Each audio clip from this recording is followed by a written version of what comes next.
चलिए बात करते हैं लास्ट मेथड की, जिससे हम नेशनल इनकम को कैलकुलेट करने वाले हैं। और वो मेथड है हमारा एक्सपेंडिचर मेथड। ठीक है, जहाँ तक एक्सपेंडिचर मेथड के अप्रोच की बात आती है तो आपने ऑलरेडी एक अप्रोच समझ रखा है। दो अप्रोचेस के बारे में आपने ऑलरेडी डिस्कस कर रखा है। अगर देखा जाए मेथड की, सॉरी अप्रोच नहीं मेथड की, वैल्यू एडेड मेथड और इनकम मेथड के बारे में हमने ऑलरेडी डिस्कशन कर लिया है। हम थर्ड मेथड के बारे में बात करें, एक्सपेंडिचर मेथड। एक्सपेंडिचर मेथड के रेफरेंस में आपको याद होगा हमने मेथड्स के ओरिजिनेशन के बारे में भी डिस्कस किया है कि जो एक्सपेंडिचर मेथड है वो बेसिकली थर्ड स्टेज पे आपको देखने को मिलता है। वो थर्ड स्टेज आपका है लेवल ऑफ डिस्ट्रीब्यूशन। ठीक है, वहाँ पे हम कंजम्पशन एक्सपेंडिचर को कैलकुलेट करने की कोशिश करते हैं। खैर, एक्सपेंडिचर मेथड के कैलकुलेट करने का बहुत सारा तरीका है, आप किसी भी अप्रोच से कर सकते हो। मेरा जो एक अप्रोच है एक्सपेंडिचर मेथड के रेफरेंस में, वो अप्रोच है आपका एडी एंड इट्स कंपोनेंट्स के रेफरेंस में। ठीक है, एडी एंड इट्स कंपोनेंट्स का जब आप फॉर्मूला देखते हो, एग्रीगेट डिमांड का फॉर्मूला देखते हो, तो एडी क्या बताता है आपको? AD is equal to C plus I plus G plus X minus M. ठीक है, ये एडी एक्चुअली है क्या? अगर आपने हमारा पहला सेशन कवर अप किया है जिसमें हमने determination of income and employment का जो एक चैप्टर था, जिस चैप्टर का नाम था एडी एंड इट्स कंपोनेंट्स, उस लेक्चर को अगर आपने कवर किया होगा तो हम डिफाइन करते हैं एडी को as AD refers to sum total of all the expenditure incurred by all the sectors in an economy with the perspective of demand। मतलब डिमांड के लिए हमारे इकोनॉमी में जो भी खर्चे होंगे, जब उन सभी खर्चों को ऐड करते हैं तो वो एग्रीगेट एक्सपेंडिचर काउंट किया जाता है। इस एग्रीगेट एक्सपेंडिचर के रेफरेंस में हम कंजम्पशन एक्सपेंडिचर की बात करते हैं, जो कि कौन करता है? हाउस होल्ड करता है। फिर हम बात करते हैं इन्वेस्टमेंट एक्सपेंडिचर की, जो कि कौन करता है? प्रोड्यूसिंग सेक्टर करता है। फिर हम बात करते हैं गवर्नमेंट के एक्सपेंडिचर की, और गवर्नमेंट के एक्सपेंडिचर में दो एक्सपेंडिचर यहाँ पे काउंट की जाती हैं। First is government consumption expenditure and second is government investment expenditure, और X minus M as a net export के तौर पर रिप्रेजेंट किया गया है। एडी एंड इट्स कंपनीज के चैप्टर में मैंने आपको ऑलरेडी बताया है कि जब एक्सपोर्ट होता है तो हमारी इकोनॉमी में खर्च होता है, और जब इंपोर्ट होता है तो हमारी इकोनॉमी से खर्च होता है। तो हम यहाँ पे टोटल एक्सपेंडिचर को कैलकुलेट करने बैठते हैं। सी, जब आप इन्हीं सभी एक्सपेंडिचर को काउंट कर लेते हैं, ऐड कर लेते हैं, तो आपके सामने जो वैल्यू आता है उस वैल्यू को कहा जाता है जीडीपीएमपी। क्या कहा जाता है? जीडीपीएमपी। लेकिन जब आप नेशनल इनकम के फॉर्मल मेथड को देखते हैं, आप पूछोगे सर ऐसे क्यों? AD is equal to GDPMP होता है क्या? हाँ जी, AD is equal to GDPMP ही होता है। लेकिन जब आप नेशनल इनकम के मेथड में जाते हो तो आप कुछ अलग मेथड नहीं देखते हो। उस मेथड का जो सेटिंग होता है, उस सेटिंग में बस डिफरेंस है। आप ये देखते हो। कैसे? देखना ज़रा। अगर आप अपने बुक को ओपन करोगे, वेदर आप वी के ओरे को ओपन कीजिए या बी एल गुप्ता को ओपन कीजिए, या फिर आपके पास जो एक और बुक होती है, इफ आई से मुझे उस बुक का नाम नहीं याद आ रहा, एनसीईआरटी के पैटर्न पे ही होता है वो आपकी बुक। ठीक है, वो भी बुक को आप देखो, कोई भी साइड बुक को अगर आप देखोगे तो मेथड में थोड़े बहुत सेटिंग्स में अंतर है, बट कॉन्सेप्ट सेम है। ठीक है, क्या अंतर है इस बात को थोड़ा सा समझिएगा। देखिए, सबसे पहले क्या होता है? पहले होता है प्राइवेट फाइनल कंजम्पशन एक्सपेंडिचर। ठीक है, इसमें जोड़ा जाता है, ऐड किया जाता है गवर्नमेंट फाइनल कंजम्पशन एक्सपेंडिचर। ठीक है, फिर इसमें ऐड किया जाएगा, क्या किया जाएगा? ऐड किया जाएगा business fixed investment.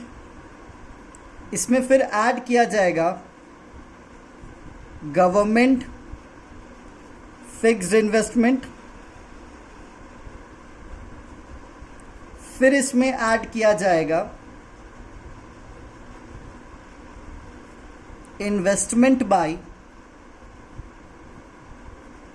House hold on residential constructions. आप इसमें इस टर्म को आगे बढ़ा सकते हो, या फिर मैंने यहाँ पे सिंपल लिख दिया investment by house hold.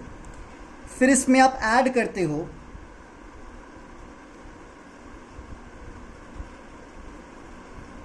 Inventory investment,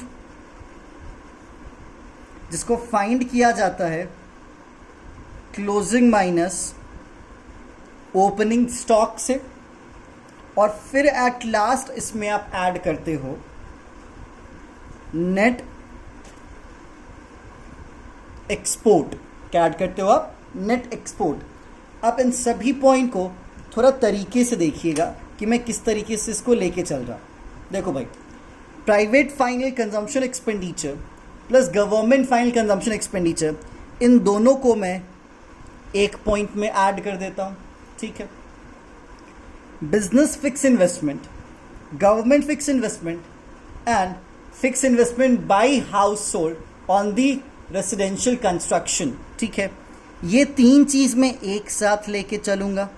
ठीक है, इन्वेंट्री इन्वेस्टमेंट में एक साथ लेके चलूंगा और नेट एक्सपोर्ट आपका अकेले कवर किया जाएगा। ठीक है, अब देखिए एक स्टेप और आगे बढ़ा लेते हैं। जब हम business fix investment, gross fix, government fix investment और इन्वेस्टमेंट बाय हाउस होल्ड, जब हम इन तीनों को काउंट करते हैं, कैलकुलेट करते हैं, तो जो हमारे सामने आता है वो होता है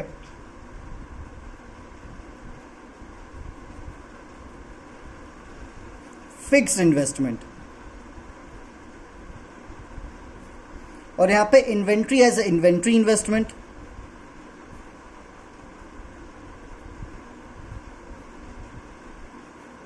ठीक है। जब फिक्स इन्वेस्टमेंट और इन्वेंट्री इन्वेस्टमेंट, इन दोनों को जब हम ऐड करेंगे तो हमारे सामने आएगा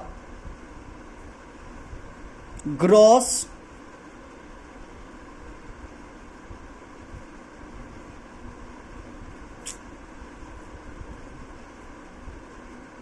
डोमेस्टिक कैपिटल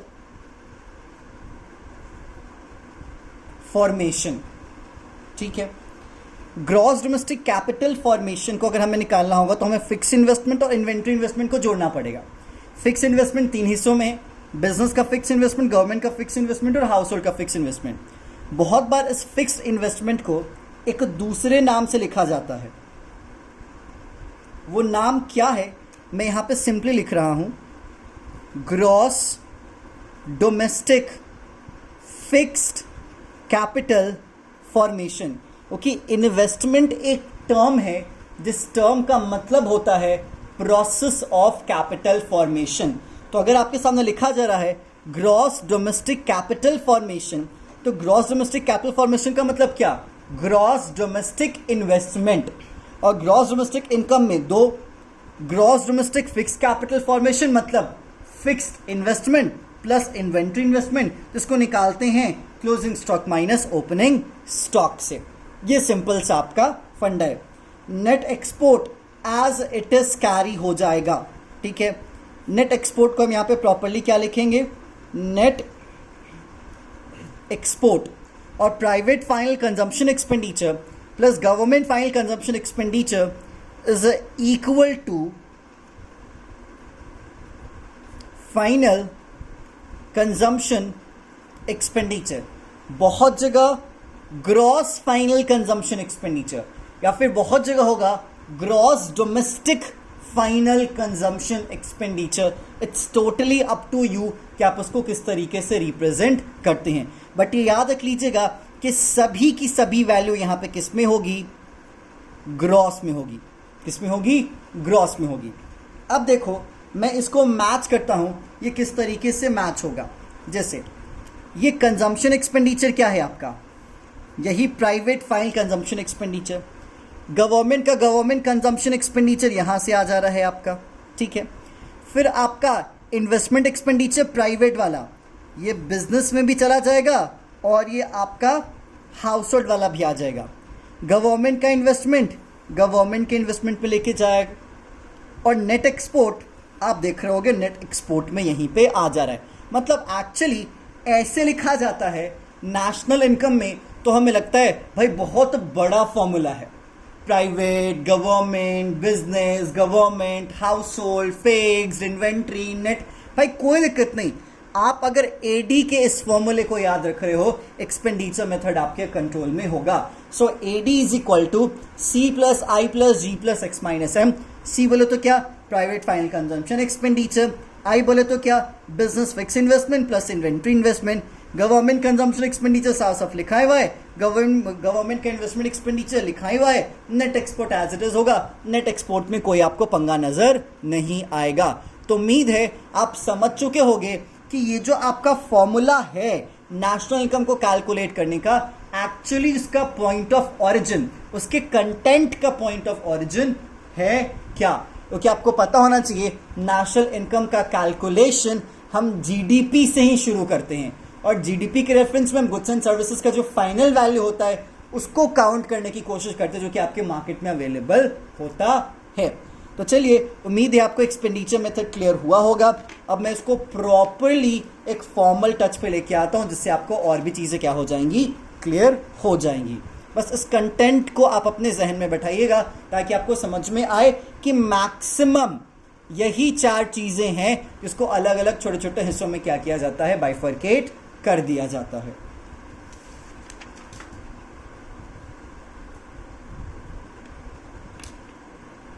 देखिए, हम एक्सपेंडिचर मेथड से कैलकुलेट कर रहे हैं, तो एक्सपेंडिचर मेथड से जब हम कैलकुलेट करते हैं तो हमारे सामने आता है जीडीपी एमपी। क्या आता है, जीडीपी एमपी। जब हम जीडीपी एमपी को कैलकुलेट करते हैं तो हमारे सामने सबसे पहला क्या होना चाहिए, final consumption expenditure. Final consumption expenditure में कितनी चीजें, 2। फर्स्ट, प्राइवेट कहो या हाउस होल्ड कहो, private final consumption expenditure, and second government final consumption expenditure. ठीक है, उसके बाद हमारे सामने क्या आएगा, हमारे सामने आएगा ग्रॉस डोमेस्टिक कैपिटल फॉर्मेशन, या फिर आप इसे कह सकते हो ग्रॉस डोमेस्टिक इन्वेस्टमेंट एक्सपेंडिचर। ये दोनों चीज़ें क्या हैं, सेम है। क्लियर, इसमें 2 चीज़ें हो जाएंगी, फर्स्ट सेकेंड। फर्स्ट में पहला क्या हो जाएगा, बिजनेस फिक्स्ड इन्वेस्टमेंट। दूसरा गवर्नमेंट फिक्स्ड इन्वेस्टमेंट, एंड तीसरा investment by house hold on residential construction. ठीक है, इन तीनों को जोड़ोगे, याद रखना, इन तीनों को जोड़ोगे, ऐड करोगे तो आपको क्या मिलेगा, इन तीनों को जोड़ोगे और ऐड करोगे तो आपको क्या मिलेगा, वो होगा ग्रॉस फिक्स्ड इन्वेस्टमेंट। दूसरी तरफ आपके सामने क्या होगा, inventory investment.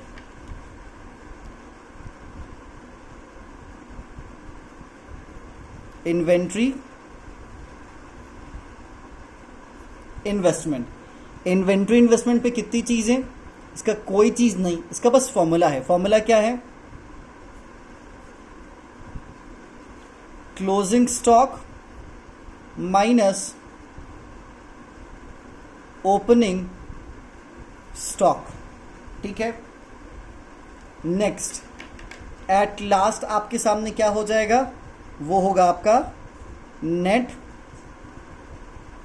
Export, export minus import. ठीक है, तो ये आप इसको कह सकते हैं 1 कह सकते हैं, 2 कह सकते हैं और 3 कह सकते हैं। आप इसको कैलकुलेट करेंगे, जब 1, 2 और 3 जुड़ेगा तो क्या मिलेगा? जीडीपी एमपी मिलेगा। आपको पहुंचना कहाँ पे है? तो आपको पहुंचना है NNPFC में, ठीक है। तो G से N का सफ़र सबसे पहले आपको तय करना पड़ेगा, तो इसमें माइनस करना पड़ेगा आपको डिप्रिसिएशन, ठीक है। फिर डोमेस्टिक से नेशनल तक का सफ़र आपको करना है, क्या करना पड़ेगा? ऐड करना पड़ेगा NFIA, ठीक है। और फिर आपको MP से FC का सफ़र करना पड़ेगा, तो आपको क्या करना पड़ेगा? या तो आप इसमें माइनस कीजिए NIT, या फिर आप माइनस कीजिए इनडायरेक्ट टैक्स, प्लस कीजिए सब्सिडी, आपको मिल जाएगा NNPFC। और यही NNPFC आपका क्या बन जाएगा? National income. तो ये सिंपल सी और एक छोटी सी कहानी थी आपके एक्सपेंडिचर मेथड की। आपसे गुजारिश है, जो भी कंटेंट है, जो भी किताब है आपके सामने, वर्ड टू वर्ड उस कंटेंट को फॉलो कीजिएगा। आप इस कंटेंट को भी फॉलो कर सकते हैं। कोई प्रॉब्लम हो, कहीं पे भी कोई छोटी सी कन्फ्यूज़न हो, तो आप उसको ज़रूर सॉल्व करने के लिए कांटेक्ट करने की कोशिश कीजिएगा, क्योंकि बहुत बार चीज़ें होती हैं, जैसे आपका जो डिप्रिसिएशन है उसका नाम दूसरा होता है, that's called consumption of fix capital. इसका एक और दूसरा नाम होता है, दैट्स कॉल्ड रिप्लेसमेंट कॉस्ट हो जाता है, ठीक है। तो ऐसे अगर कोई प्रॉब्लम आती है तो इस प्रॉब्लम को ज़रूर सॉल्व करवाइएगा। बाकी अब हम आपसे मिलेंगे प्रैक्टिकल क्वेश्चन के सेशन में कि हम किस तरीके से प्रैक्टिकल क्वेश्चंस को क्या करेंगे? सॉल्व करेंगे by all the 3 methods, that's called income method, expenditure method और वैल्यू एडेड मेथड। जाते जाते एक बात आपको बताता जाऊं, स्पेसिफिकली फॉर CBSE कैंडिडेट्स। अगर आप ये सोच रहे हैं कि सर अगर मुझे नहीं आए, अगर नेशनल इनकम का मेथड अगर दिमाग में ना बैठे तो मेथड रट लेंगे, ठीक है, कोई दिक्कत नहीं, आप रट तो लीजिएगा, लेकिन उस रटने का आपको कोई फ़ायदा नहीं होगा। क्यों नहीं होगा फ़ायदा सर? क्योंकि CBSE आपसे स्ट्रेट फॉरवर्ड क्वेश्चंस पिछले कुछ सालों में नेशनल इनकम से नहीं पूछ रहा, वो अंदर अंदर से क्वेश्चन पूछ रहा है। लाइक आपको कह दिया जाएगा भाई फाइंड करो गवर्नमेंट फिक्स्ड इन्वेस्टमेंट, ठीक है। तो जब तक आपको ये अप्रोच समझ में नहीं आएगा आप नहीं फाइंड करोगे। आपसे पूछ दिया जाएगा कि भाई यहाँ पे देखो इन्वेंट्री इन्वेस्टमेंट है, तो आप क्लोजिंग स्टॉक फाइंड करो। क्या करो? आप क्लोजिंग स्टॉक फाइंड करो। तो अल्टीमेटली जब आप पूरे के पूरे कॉन्सेप्ट को समझोगे नहीं, तब क्लोजिंग स्टॉक को कैसे फाइंड करोगे, ये सवाल है। इनफैक्ट मैं आपको बता दूं, आप प्रीवियस ईयर विच मीन्स 2019-20 के बोर्ड के इकोनॉमिक्स का पेपर उठा के देखिएगा, आपको समझ में आएगा कि वहाँ पे क्वेश्चन कैसे पूछा गया है। आप थोड़ा सा वेट कर लीजिए, जस्ट मैं आपको क्वेश्चन दिखा दूं जहाँ पे अंदर से क्वेश्चन पूछा गया है। देखिएगा जरा, देख लीजिए, यह है नेशनल इनकम का क्वेश्चन, ठीक है। नेशनल इनकम का क्वेश्चन आपका क्वेश्चन नंबर 17 पे है। 17A 4 नंबर का है और 17B 2 नंबर का है, मतलब खुला आपसे 6 नंबर का क्वेश्चन यहाँ पे पूछा जा रहा है। और आपको पता है कि नेशनल इनकम का जो वेटेज है वो 10 नंबर का है। कितने का है? 10 नंबर का है। विच मीन्स जो 4 नंबर है वो एक एक नंबर के रेफरेंस में पूछ लिया जाए, या फिर 3 नंबर या 1 नंबर के रेफरेंस से पूछ लिया जाए। यहाँ पे 4 और 2 का डिवीजन है, मतलब 4 नंबर में तो न्यूमेरिकल्स आएंगे ही आएंगे, क्योंकि यहाँ पे 2 नंबर का एक थियरी भी पूछा है। बाकी और में याद रख लीजिएगा, और में आपका नेशनल इनकम का थियरी का ही क्वेश्चन पूछते हैं, मतलब जो बच्चा इनकम के मेथड से भागा होगा उसको भी यहाँ पे कहीं ना कहीं वेटेज या उसको बेनिफिट मिला होगा अगर उसको मेथड नहीं आया होगा। लेकिन अल्टीमेटली इसमें भी मेथड की सवाल हो जाते हैं, क्योंकि यहाँ पे क्वेश्चन क्या पूछ रहा है, थियरी वाला देख लीजिएगा। थियरी में क्वेश्चन पूछ रहा है, discuss briefly the 3 components of income from property and entrepreneurship, ठीक है। जैसा कि आपको पता है इनकम फ्रॉम प्रॉपर्टी के 3 हिस्से मैंने आपको बताए थे, रेंट, इंटरेस्ट और रॉयल्टी। और आपके एंटरप्रेन्योरशिप के प्रॉफिट के 3 हिस्से थे, कॉर्पोरेट टैक्स, डिस्ट्रीब्यूटेड प्रॉफिट जिसको डिविडेंड कहा गया था, और अनडिस्ट्रीब्यूटेड प्रॉफिट जिसको हमने कॉर्पोरेट सेविंग या रिटेन अर्निंग कहा था। अब यहाँ पे पता है बहुत सारे बच्चों ने क्या किया, बहुत सारे बच्चों ने इनकम फ्रॉम प्रॉपर्टी का रेंट, इंटरेस्ट, रॉयल्टी तो लिख दिया, लेकिन एंटरप्रेन्योरशिप का बस वो प्रॉफिट लिख के आ गए। जबकि यहाँ पे साफ साफ कह रहा है discuss briefly the 3 components of income from property and, मतलब इनकम फ्रॉम प्रॉपर्टी के भी वो 3 हिस्से और एंटरप्रेन्योरशिप से जनरेट होता है उसके भी 3 हिस्से लिखिए। एंटरप्रेन्योरशिप का बस प्रॉफिट आप लिख के नहीं आए, क्योंकि जिनने लिखा उनका भाई मार्क्स कटा। तो इसीलिए कंटेंट थोड़ा सा रेज करके लिखिए, इतना भी नहीं कि भाई चक्कर पढ़ते पढ़ते ही परेशान हो जाए। बट हाँ, कोई लूप होल मत छोड़िए कि हाँ जी ये क्वेश्चन का इंटरप्रिटेशन ऐसे होगा या फिर वैसे होगा, ठीक है। अब आप जरा इस मेथड को देख लीजिए, सॉरी इस न्यूमेरिकल को देख लीजिए। इस न्यूमेरिकल में आपसे क्या पूछ रहा है, आपसे पूछ रहा है calculate the value of change in stock from the following data. मैं आपको बता दूं, जब मैं 2016 या 17 के बैच को पढ़ाता था तो मैं उनको खुला कह देता था कि आप वैल्यू एडेड मेथड नहीं भी पढ़ के जाओगे तो चल जाएगा। क्यों? क्योंकि उससे पहले सीबीएसई का खुला पैटर्न था कि वो एक्सपेंडिचर मेथड और इनकम मेथड से ही पूछते थे, लेकिन बीच में उन्होंने जब एग्रीगेट्स डिलीट किए, मतलब जब प्राइवेट इनकम का कॉन्सेप्ट डिलीट किया, पर्सनल इनकम का कॉन्सेप्ट डिलीट किया, पर्सनल डिस्पोजेबल इनकम का कॉन्सेप्ट डिलीट किया, तो फिर इस पैटर्न पे वो क्वेश्चन क्या होने लगा, पूछा जाने लगा, जहां पे वैल्यू एडेड मेथड जिसको सीबीएसई पूछता भी नहीं था उसी को अब यहाँ पे फॉलो किया जाता है। क्वेश्चन कह रहा है calculate the value of change in stock from the following data, मतलब आप यहाँ पे कैलकुलेट कीजिए change in stock in data से। जैसा कि आपको पता है कि अगर मैं इनकम मेथड की बात करूं, कौन से मेथड की बात करूं, इनकम मेथड की बात करूं, तो आप देखोगे मैंने आपको इनकम मेथड ऑलरेडी पढ़ाया है। ये है आपका इनकम मेथड, ठीक है।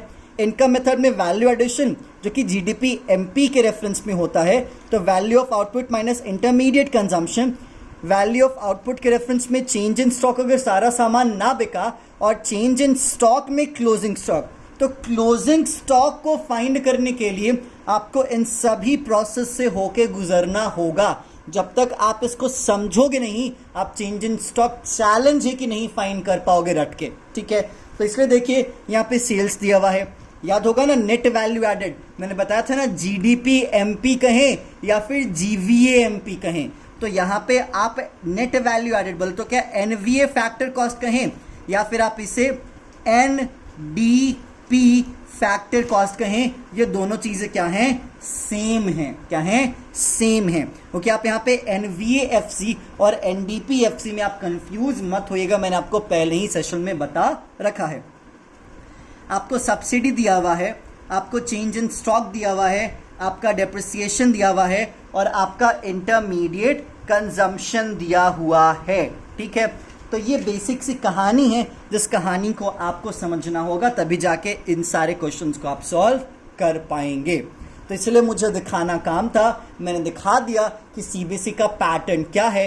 ओके, अगर आप पैटर्न नहीं समझेंगे, याद रख लीजिएगा आप एक तरीके से आंख बंद के तीर चलाने जैसी वाली बात हो जाएगी आपके साथ। इसलिए जो पैटर्न है आप उस पैटर्न से स्ट्रिक्ट रहिए। हाँ, एक्स्ट्रा पढ़िए, क्योंकि सीबीएसई कब क्या बॉम्ब फोड़ दे अपने पेपर में ये गॉड नोज। बट हाँ, हम जैसे टीचर्स बस एक्सपीरियंसेस की बेसिस पे, या फिर आप कह सकते हो कि बहुत बार लक भी हो जाता है। ओके, अगर कोई टीचर कहता है कि ये आ रहा है, ये आ रहा है, ये आ रहा है और यही आ जाता है, तो ऐसा नहीं कि वो टीचर भगवान है। उस टीचर ने एक्सपीरियंस किया है, पिछले पास्ट 5 से 10 सालों के क्वेश्चन पेपर को एनालाइज किया है, पैटर्न समझा है, ट्रेंड समझा है, तब बताता है। मतलब उसके पीछे भी कोई मेहनत है, लेकिन बहुत बार मेहनत रंग नहीं भी लाती है। तो आप कृपया करके, अगर मैं ये बोलता हूँ तो मुझ पे भी ज़्यादा भरोसा ना करें, फिर अगर और कोई भी टीचर बोलता है कि ये आएगा बस यही पढ़ लेना, तो कृपया करके उन जैसे टीचरों पे भी ज़्यादा भरोसा मत कीजिए। हाँ, जो पैटर्न है उसको भी फॉलो कीजिए, और जो एनसीईआरटी का जो कंटेंट है आप उसको भी फॉलो कीजिए, तब जाके आप फुल्ली प्रिपेयर्ड होंगे। अदरवाइज गुंजाइश रह जाएगी कि कहीं ना कहीं मार्क्स कटें। तो उस गुंजाइश को ना छोड़ें। फिर मैं आपसे मिलूंगा आपके प्रैक्टिस सेशन में, जहाँ पे हम नेशनल इनकम को कैलकुलेट करने का तरीका तो समझ गए हैं, उस तरीके के एग्जीक्यूशन या इम्प्लीमेंटेशन का पूरा प्रोसेस देखेंगे। तो चलिए, stay tune for the next session and thank you so much.